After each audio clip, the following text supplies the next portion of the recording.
আপনি জানেন কি, এমন কিছু গোপন ইবাদত আছে যেগুলো শুধুমাত্র শুক্রবারেই সম্ভব, যেগুলো পালন করলে আল্লাহ নিজেই আপনার দোয়ার জবাব দেন আর ফেরেশতারা আপনার নাম লিখে রাখে নূরের পাতায়।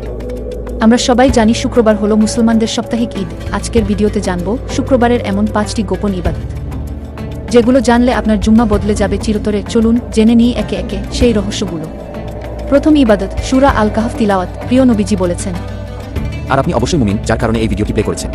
তাই আপনার কাছে একটা অনুরোধ, এই চ্যানেলটি সাবস্ক্রাইব করে দিবেন আর শেয়ার করে অন্যকে দেখার সুযোগ করে দেবেন। হয়তো আপনার একটা শেয়ারে অন্য আরেকজনের ঈমান ফিরাতে পারে। যে ব্যক্তি শুক্রবার সূরা আল কাহফ পাঠ করে তার জন্য 2 শুক্রবারের মধ্যে এক নূর ছড়িয়ে পড়ে। হাদিস, হাকিম বাইহাকি। ভাবুন তো, আল্লাহ নিজে আপনার চারপাশে নূর ছড়িয়ে দিচ্ছেন শুধু একটা সূরা পড়ার বদৌলতে। এই আলো দুনিয়ার অন্ধকারে পথ দেখায় আর আখিরাতে করে রক্ষা। তাই শুক্রবার সকালে চা হাতে নিয়ে কোরআন খুলুন আর পড়তে শুরু করুন সূরা আল কাহফ। ভিডিওর পরবর্তী অংশ দেখতে প্লিজ সাবস্ক্রাইব করুন।